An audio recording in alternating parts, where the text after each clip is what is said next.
Bismillahirrahmanirrahim. Assalamualaikum warahmatullahi wabarakatuh. Yang saya hormati Wakil Grand Sheikh Al-Azhar Profesor Dr. Muhammad Abdurrahman Ad-Duaini, Rektor Al-Azhar Profesor Dr. Salamah Daud, serta seluruh pengajar, seluruh sivitas akademika dari Al-Azhar yang hadir, Duta Besar Republik Indonesia untuk Mesir, Dr. Lutfi Rauf, Duta Besar Mesir untuk Republik Indonesia, Yang Mulia Yasser Hashimi, Ketua Perhimpunan Mahasiswa Indonesia di Mesir, Saudara Razif Alif Al-Faiz, dan terutama yang saya banggakan dan yang saya cintai, para mahasiswa dan mahasiswi Indonesia di Universitas Al-Azhar Kairo, Mesir, yang hadir pada siang hari ini.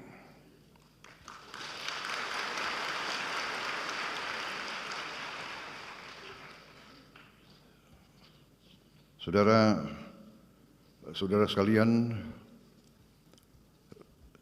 sungguh berbahagia saya dapat berjumpa dengan para mahasiswa dan mahasiswi yang sekarang sedang menuntut ilmu di Universitas Al-Azhar ini, suatu universitas yang sangat bersejarah, sangat terkenal. Saudara-saudara, sudah ribuan alumni Al-Azhar dari Indonesia, sudah banyak ulama dan pemimpin Islam di Indonesia pernah belajar di sini.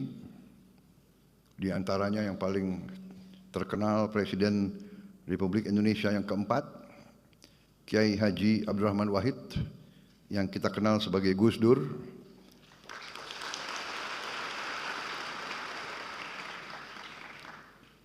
Menteri Agama Republik Indonesia pada Kabinet Pembangunan ke-7, Profesor Dr. Quraish Shihab,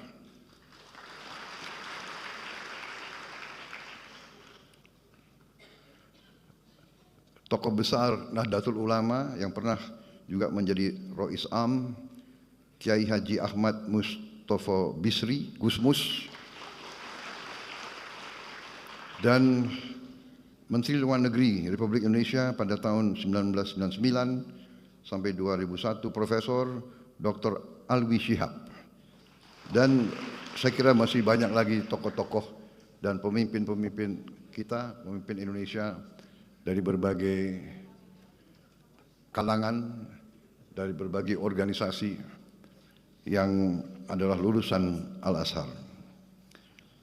Saya hadir di Mesir ini untuk dua acara penting, yaitu hari ini saya melaksanakan kunjungan kenegaraan kepada Republik Arab Mesir, diterima dengan sangat terhormat tadi di Istana Presiden di Kairo, dan di sana melaksanakan pembicaraan cukup mendalam, cukup intensif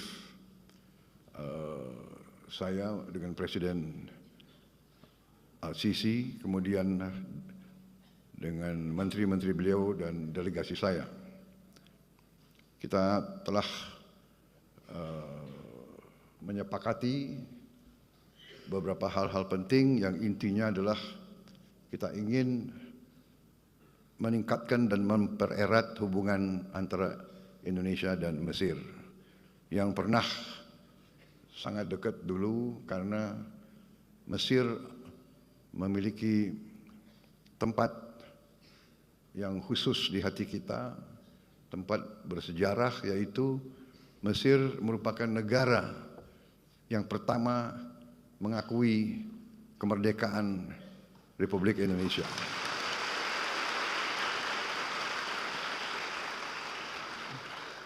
Tanpa ragu-ragu, tanpa berpikir, begitu kita proklamasikan kemerdekaan kita, Mesir negara yang pertama mengakui kita, dan akhirnya beberapa negara lain yang ikut mengakui kemerdekaan dan kedaulatan bangsa Indonesia. Kemudian dalam perjalanan,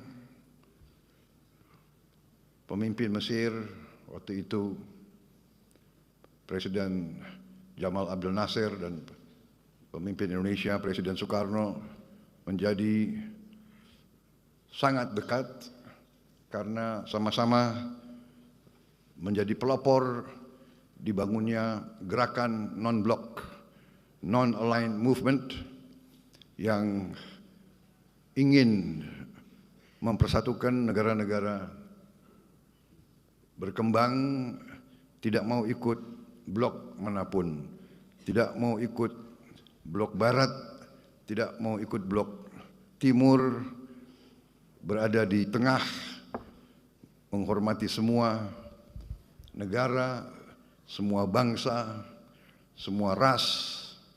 Itulah pendirian pemimpin-pemimpin kita waktu itu, dan itulah tradisi yang hendak kita teruskan, tradisi bangsa Indonesia, dan itulah juga yang saya canangkan bahwa saya akan meneruskan dan mempertahankan sikap ini, bahwa bangsa Indonesia adalah bangsa yang menghormati semua bangsa-bangsa di dunia, menghormati semua negara-negara, tidak mau terlibat dalam permusuhan dengan siapapun, tidak mau terlibat dalam fakta-fakta militer, selalu menganjurkan jalan damai, selalu menganjurkan musyawarah, selalu menganjurkan jalan tengah, selalu menganjurkan kolaborasi, kerjasama, bukan konflik. Itu sikap yang saya canangkan, dan itu yang saya jalankan, tidak hanya dalam politik luar negeri, tapi juga dalam politik dalam negeri yang saya jalankan selama ini. Saya menyampaikan bahwa di abad ke-21 ini dunia semakin kecil, teknologi semakin canggih. Teknologi sekarang begitu canggih, dapat memberi banyak kemudahan kepada manusia, tapi pada saat yang sama teknologi dapat juga dengan mudah menghancurkan manusia. Ini yang kita lihat sekarang. Saudara-saudara sekalian, para mahasiswa-mahasiswi, tentunya selalu saya menyampaikan hal ini karena saudara-saudara adalah bagian dari masa depan bangsa Indonesia. Kalian adalah anak-anak kita yang akan meneruskan perjalanan bangsa kita, bangsa Indonesia. Karena itu sangat penting saudara-saudara belajar dengan baik, belajar dengan tekun, belajar dengan benar. Dan saya berterima kasih, saya bersyukur saudara-saudara memilih belajar di Universitas Al-Azhar, universitas yang sangat bersejarah, universitas Islam yang mengajarkan pelajaran Islam yang damai, pelajaran Islam yang sejuk, pelajaran Islam yang moderat, pelajaran Islam yang tidak mengajarkan kebencian, pelajaran Islam yang tidak mengajarkan saling mencari kesalahan, tapi saling mencari titik-titik temu marilah kita bekerja sama satu dengan lain, bekerja sama dengan semua bangsa, bekerja sama dengan semua agama lain, bekerja sama dengan semua suku, semua ras, karena kita memiliki cita-cita dan kepentingan yang sama. Kita ingin mencari hidup yang baik di dunia ini. Hidup yang baik di dunia ini artinya hidup yang lepas dari ketakutan, lepas dari ancaman. Kita harus menjaga kondisi keadaan perdamaian, karena yang paling utama kita harus menjaga keamanan dan keselamatan seluruh umat. Keselamatan kita sendiri, keselamatan keluarga kita, keselamatan masyarakat kita. Hanya dengan itu kita bisa meraih apa yang menjadi cita-cita setiap manusia, yaitu hidup dengan aman, hidup dengan baik, hidup menjalankan kebaikan menurut ajaran agama kita masing-masing. Ini sangat penting, saudara-saudara. Saudara sebagai anak-anak muda, harapan kita semua, kalau Al-Azhar pernah melahirkan seorang presiden, siapa tahu di antara yang duduk di depan saya suatu saat bisa juga menjadi presiden Republik Indonesia yang akan datang. Tapi belajarlah dari contoh pemimpin-pemimpin itu. Gus Dur, saya kenal dekat Gus Dur. Gus Dur pemimpin Muslim, Ketua Umum Nahdlatul Ulama, datang dari keluarga syekh besar kita, keluarga Tebu Ireng. Tapi beliau pemikirannya sangat luas, beliau jiwanya sangat baik, beliau merangkul semua. Beliau menjadi tokoh, saya kira tokoh Muslim yang sangat terkenal sebagai tokoh inklusivisme, tokoh yang melindungi semua minoritas. Beliau pemimpin Muslim yang sangat dicintai oleh minoritas-minoritas lain. Saya ingat salah satu langkah-langkah beliau waktu ada ancaman terorisme, ada gereja-gereja yang mau dibom.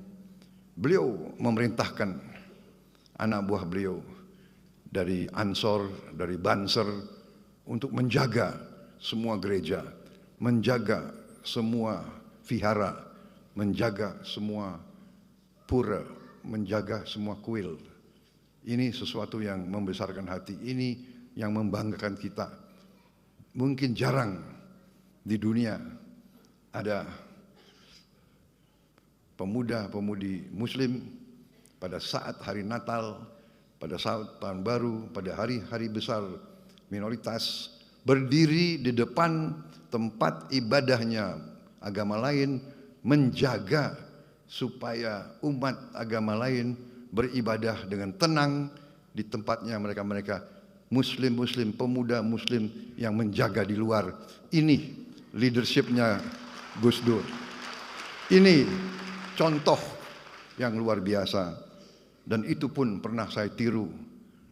Sewaktu memang Gus Dur sudah tidak ada, saya memimpin partai saya. Waktu itu ada lagi ancaman-ancaman bom kepada gereja. Saya juga perintahkan pemuda-pemuda pengikut saya di Partai Gerindra untuk menjaga di kota masing-masing semua tempat ibadah agama lain. Kita yang jaga, mereka yang beribadah.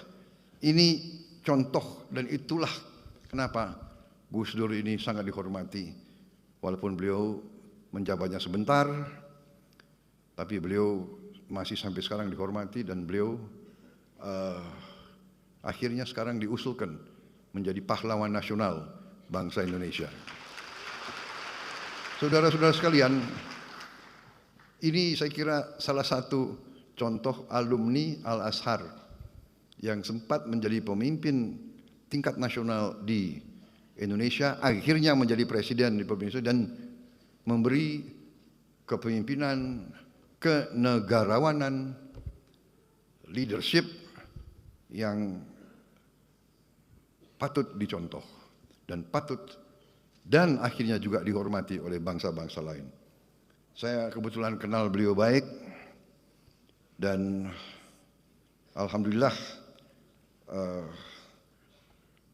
leadership yang beliau sampaikan menjadi pelajaran bagi kita sekalian. Saudara-saudara sekalian, selain kunjungan kenegaraan ke Mesir, besok kita akan lakukan pertemuan KTT, konferensi tingkat tinggi antara 8 negara yang disebut D8. D8 ini adalah the Developing Aid for Economic Cooperation. Didirikan tahun 97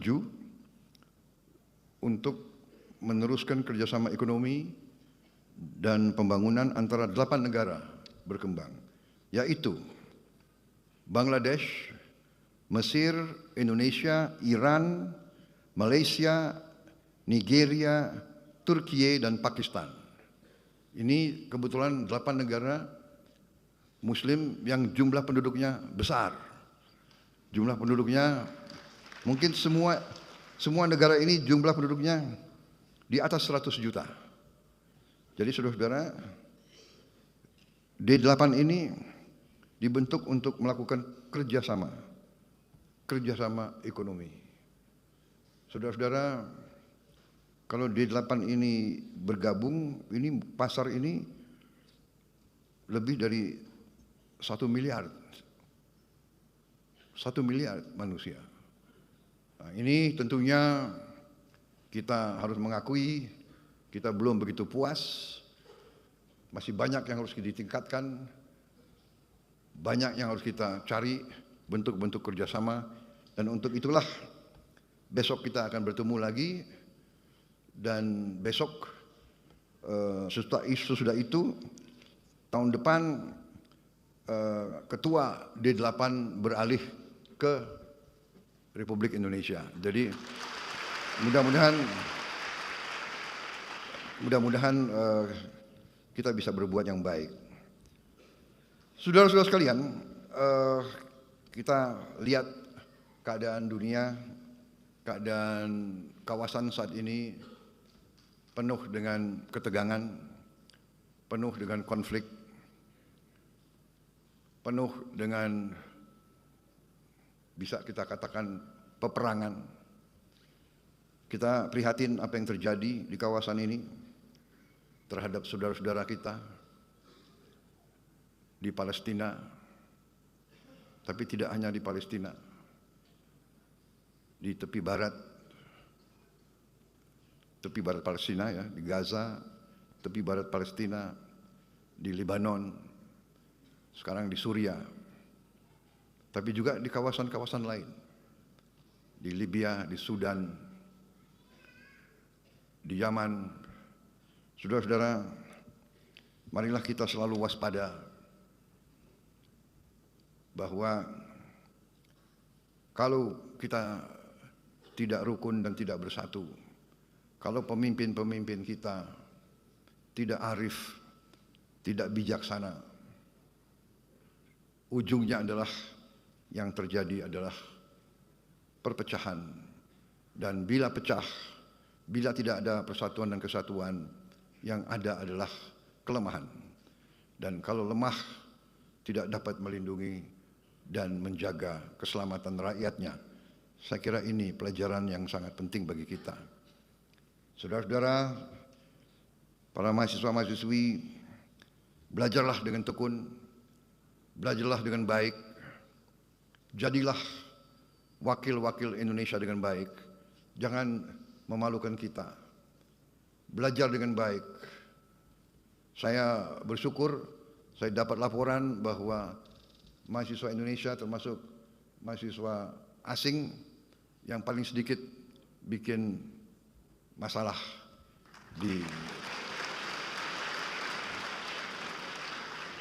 di Al-Azhar dan di Mesir. Mudah-mudahan laporan ini benar adanya.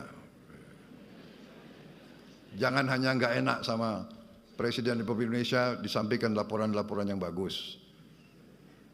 Tapi tadi Presiden Al-Sisi juga mengatakan tiap kali lihat wajah orang Indonesia di Mesir, beliau selalu lihat wajah yang baik, wajah yang gembira.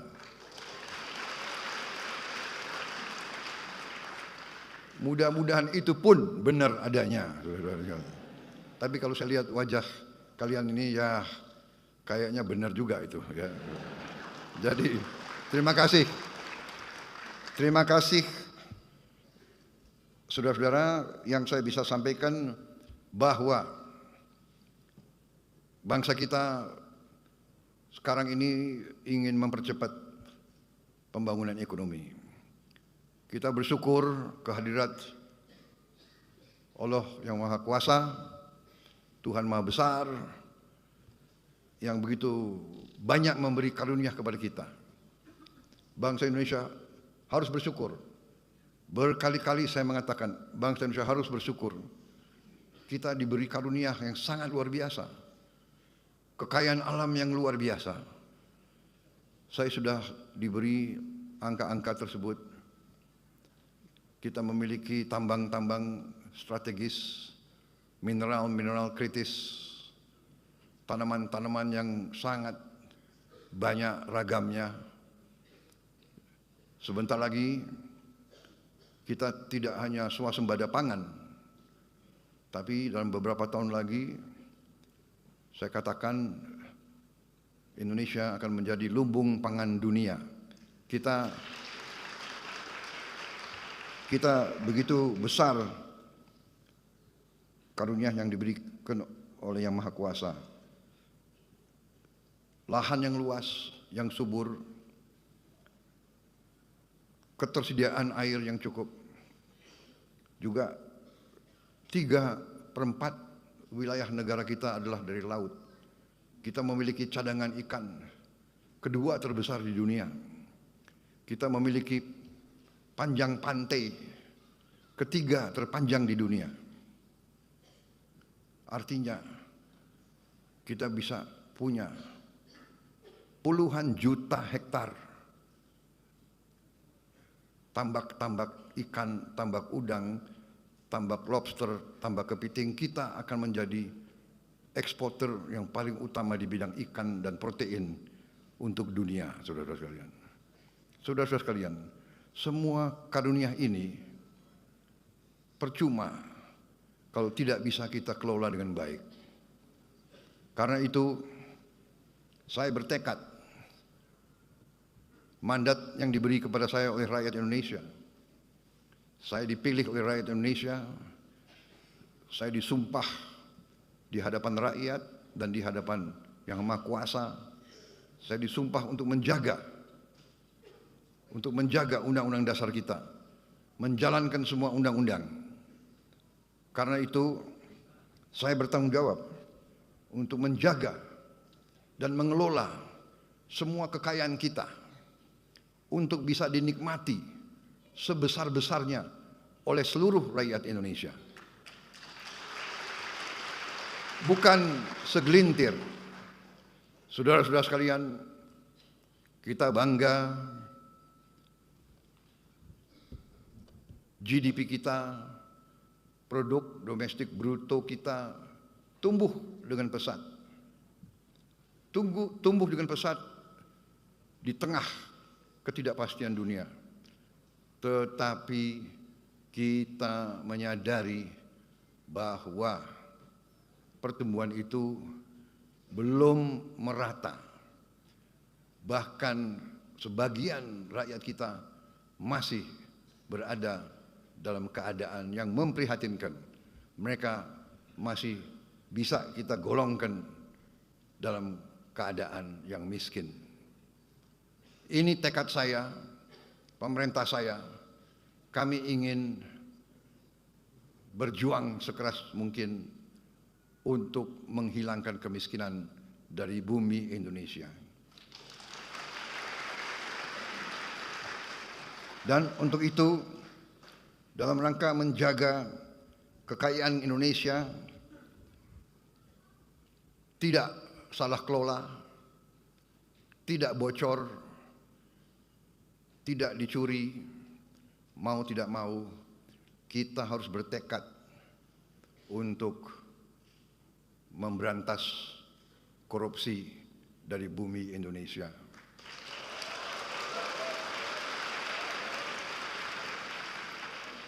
Memang banyak yang mengejek Prabowo Subianto. Saya memang sudah biasa diejek. Dari dulu saya diejek. Dari dulu saya difitnah. Sekarang pun mereka tidak percaya. Apa iya kemiskinan bisa dikurangi? Ya kan?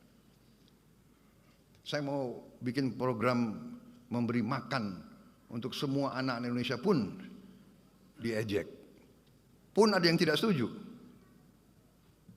Sampai sekarang ada profesor-profesor yang pintar-pintar kok nggak setuju. Heran saya. Profesor pintar atau bodoh, saya nggak tahu itu.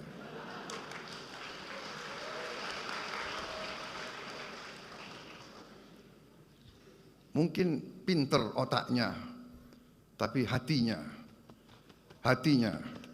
tidak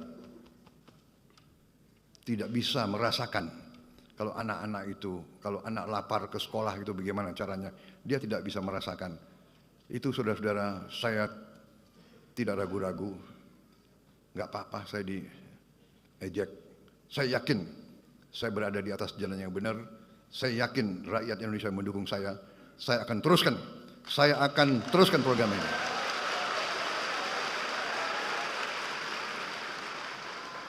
Dan mereka yang masih meragukan, 2 bulan saya memimpin, masih mereka bertanya-tanya, saya sampaikan, sabar sedikit, saya baru menjabat 2 bulan.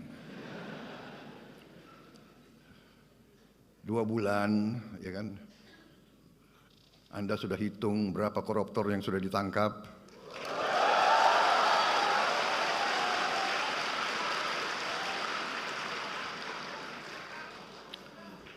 Saudara-saudara sekalian yang nyinyir sama saya, silahkan, kok duduk aja di sebelah situ. Ya. Ini belum apa-apa. Ini belum apa-apa. Nanti 6 bulan lagi, baru saudara boleh nilai pemerintah Prabowo Subianto.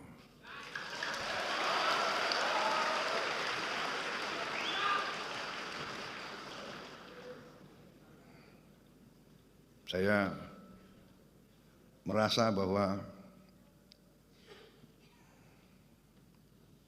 kalau sudah dipilih oleh rakyat, kalau sudah disumpah di hadapan Yang Maha Kuasa, tidak perlu ragu-ragu. Kita hanya setia kepada rakyat Indonesia dan kita hanya takut kepada Yang Maha Kuasa di atas itu. Saya dalam minggu-minggu ini, bulan-bulan ini, saya dalam rangka memberi, apa istilahnya itu? Memberi memberi kesempatan untuk tobat. Hai para koruptor atau yang merasa pernah mencuri dari rakyat, kalau kau kembalikan yang kau curi, ya mungkin kita maafkan, tapi kembalikan dong. Nanti kita beri kesempatan, cara mengembalikannya bisa diam-diam supaya nggak ketahuan. Mengembalikan loh ya, tapi kembalikan. Kemudian, hai kalian-kalian yang sudah terima fasilitas dari bangsa negara, bayarlah kewajibanmu. Ya. Asal kau bayar kewajibanmu, taat kepada hukum, sudah kita menghadap masa depan. Kita tidak ungkit-ungkit yang dulu. Tapi kalau kau bandel terus, apa boleh buat? Kita akan menegakkan hukum. Dan bagi aparat-aparat harus milih setia kepada bangsa, negara dan rakyat atau setia kepada pihak lain. Kalau setia kepada bangsa, negara dan rakyat, ayo. Kalau tidak, percayalah, saya akan bersihkan aparat Republik Indonesia.